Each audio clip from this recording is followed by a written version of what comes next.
Je suis un jeune homme de 19 ans, et cette histoire est arrivée il y a de nombreuses années, quand j'étais très jeune. Pour vous donner une idée de la disposition de notre maison, le salon a de multiples fenêtres qui donnent directement sur la cour arrière. Il y a aussi un grand portail au bout de notre allée, pour empêcher quiconque de s'introduire chez nous. À côté du salon, il y a la cuisine, où il y a d'autres fenêtres, mais également la porte arrière. Cette information sera utile pour l'histoire.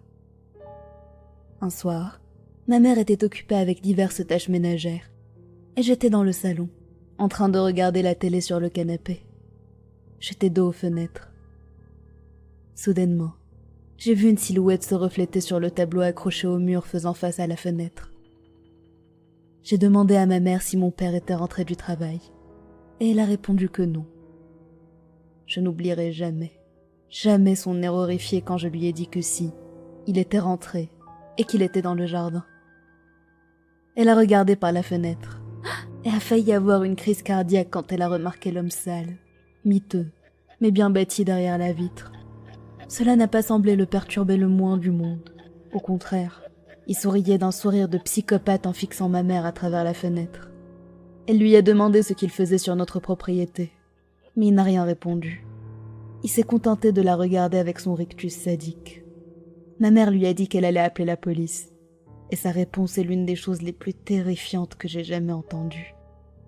Il a hurlé sur ma mère à travers la vitre, lui disant que si jamais elle sortait son téléphone, il briserait la fenêtre en morceaux. Elle ne savait pas quoi faire. Elle s'est arrêtée, essayant de réfléchir rapidement à une solution pour nous garder en sécurité. Elle voulait me protéger en appelant la police, mais elle ne voulait pas qu'il me fasse du mal s'il cassait vraiment la fenêtre. Dès qu'il a vu qu'elle était terrifiée, il a couru vers la porte arrière.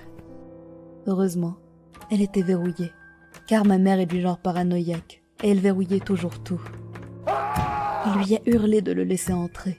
Sinon, il trouverait un autre moyen d'entrer et nous tuerait tous les deux. Ma mère lui a dit de ficher le camp, ce qui l'a rendu fou de rage. Il a sorti un couteau de sa poche, et il a commencé à frapper les fenêtres. Je n'avais toujours pas conscience de ce qui se passait. J'étais très jeune, et je pensais que c'était mon père. Ma mère m'a frénétiquement attrapée, et je ne veux pas dire par là qu'elle m'a pris dans ses bras, mais qu'elle m'a violemment tiré en se précipitant vers les escaliers. Nous étions dans le couloir de l'étage, cherchant désespérément un endroit pour nous cacher, quand le petit frère de ma mère est sorti de sa chambre, un casque audio sur les oreilles. Ma mère ne s'était même pas rendu compte qu'il était à la maison, et il n'avait clairement pas entendu le fracas au rez-de-chaussée à cause de sa musique. Mon oncle avait 25 ans à l'époque, et était vraiment bien bâti. Sa seule apparence suffisait à intimider les gens.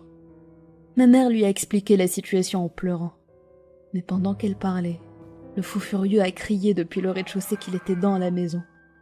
Il a cyniquement dit « Le croque-mitaine vient vous chercher », ce qui m'a terrifiée au-delà de toute mesure, au point que je me souvienne de tous les détails, même des années plus tard. Le fou ne savait pas que mon oncle était à la maison. Il continuait de crier en nous disant de sortir, que ce ne serait pas douloureux. Mon oncle nous a dit de nous enfermer dans la salle de bain et d'appeler la police, ce que nous avons fait.